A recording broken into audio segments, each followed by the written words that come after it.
Hello. Here's my list of my essential store cupboard ingredients for my kitchen. And I mostly cook gluten-free foods, but I also cook regular foods, so it's a combination.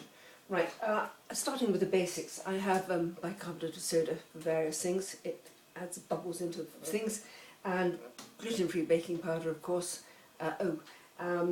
Yeast, dried, and I prefer to have fresh yeast, but you know it's awful when you go and find your fresh yeast has crumbled to a dry powder, and you have to use it dry. So, and then also xanthan gum, a natural food binder, which improves crumb structure of your gluten-free goodies, and it's really very nice. It's good stuff.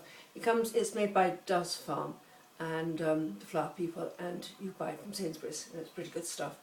And then of course lemons and black peppercorns, sea salt, and herbs and spices, of course. Yes, terribly important. And then let me think. We'll go to the flours. Yes, I have Dove's Farm organic flour, and I mostly use their white self-raising flour, which is gluten-free for sponge cakes and things, which is lovely. So that's good. And their plain white flour, which is gluten and wheat-free. And then their bread flour, again, that's gluten and wheat-free, that's white and that's brown.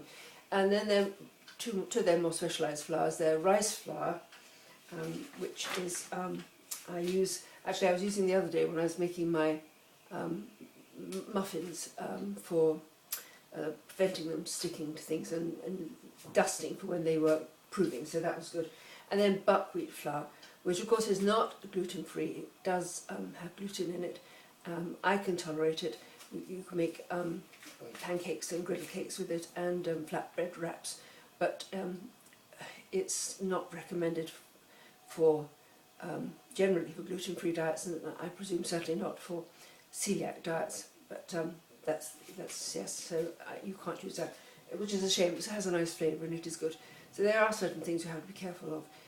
I just have an irritation to wheat, and because I drink lots of water, and because I don't often use buckwheat, I can tolerate it, so that's good. And then we have I have my Spelt flour. Spelt I've only just started using. I started buying it last year, but I've only really just started using it, and it's great. It is a gluten food. It does have gluten in it, so it's not gluten-free. Thing is with Spelt, it's an ancient and historic wheat. It has a different makeup to the bread wheat that is now used worldwide, and is one of the 3 most important crops in the world, I think, along with rice and is it maize? Yes, so it's terribly important. But Spelt was always grown and has been grown way back into antiquity.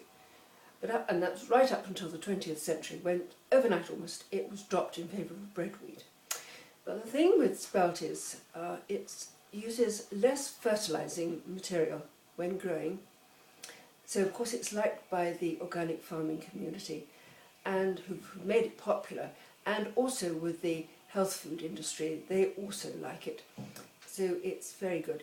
It is now rather a rarity product, and it does cost a little more because it has to have an extra stage of processing, I think, because of the husks, because of the makeup of it.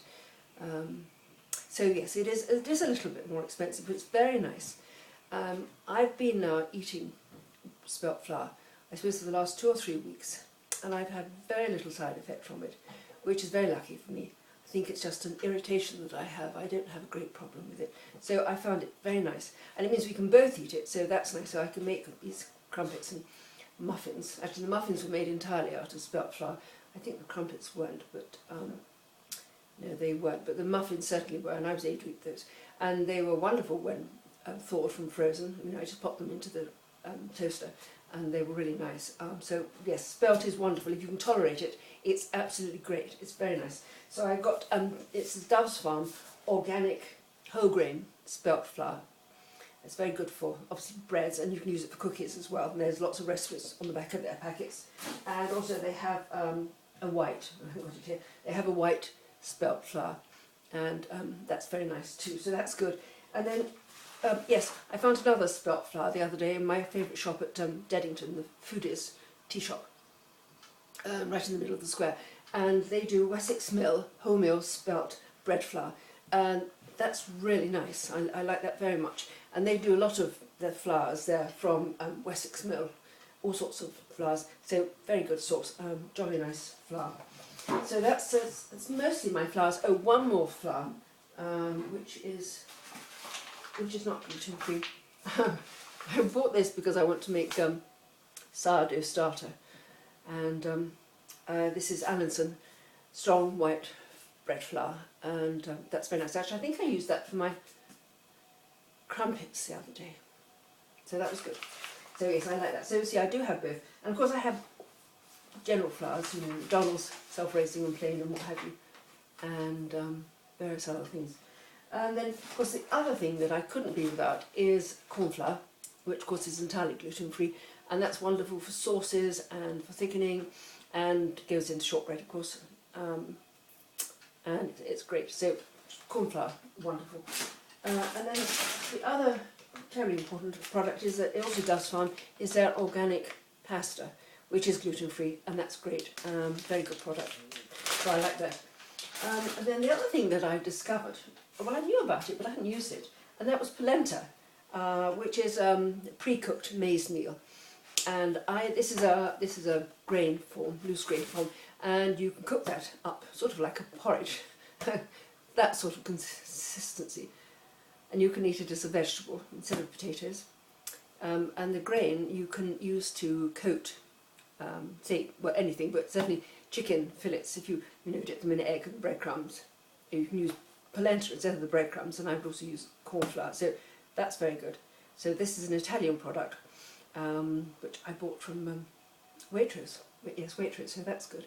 And then the other product, you can get it from Sainsbury's, also in this is granular form, but also Sainsbury's do a block of polenta, which is great for slicing and frying, and you can make, you just have thick pieces of it, fingers of it, with a meal, but you can also cut thinner slices and fry them and make into a sort of sandwich with bacon and cheese, which sounds absolutely wonderful. Yes, it's very good. Oh, and you can also use polenta, this granular form of polenta, as a thickening. I think that comes up in South American cookery, so that's good. So it's a very useful product, very useful indeed. So those are sort of my main grains. Of course, one can't do without olive oil or rapeseed oil or sunflower oil. And the vinegars were cider vinegar and the balsamic vinegar. And Sainsbury's also do a balsamic dressing, which is good. And then, of course, the gluten-free soy sauce, tamari, which is great. That's really good.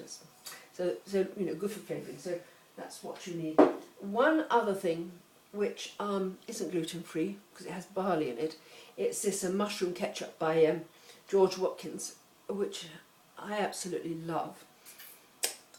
Now, I guess there are going to be a lot of people who can't take it because of the barley, but I find, because I only use about 2 or 3 tablespoons in a dish, it isn't a problem, but it may be for you. So it's not gluten-free, but it's very good.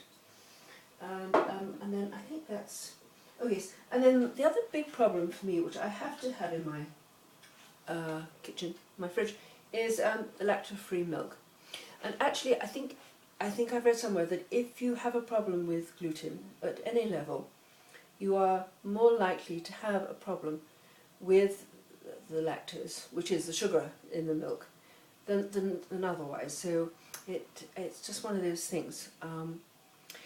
And I discovered I had a problem with milk, ordinary milk, years ago when I was dashing off to work one morning, and I'd eaten my breakfast terribly quickly, and I'd had cereal and milk with sugar, all the normal things, and it really made me feel dreadfully ill. And it took me a long, long while to find out exactly what it was, and then I fought it off for years, and I finally took responsibility for my feelings. I thought, no, I can't carry on. So I've started now having lactose-free milk. After trying goat's milk and all sorts of those other wonderful milks, rice milk and goodness knows what else, and I've settled on this, and it's great. And I like their cream as well. I don't eat their cheese, I'm afraid, because I just don't like it. So I have Parmesan cheese, and I have that on various things, in soups and jacket potatoes, and I put it in my pesto and my creamed vegetables. It's great. And apart from that, I don't really eat very much cheese apart from Christmas time when I have Brie and Camembert and that white stilton with apricots in it, which I love. So that's good. So I think that's. I suppose the only other thing I would say would be absolutely essential would be honey for flavouring at times. I mean, I know it's still a sugar, but it is nice. So I think that's it. Those are my basic essentials, and well, I'm sure there'll be more things to add because I want to extend my cooking and do some more things. So when I have another list of new foods that are essential, I'll do another list. Okay, bye for now.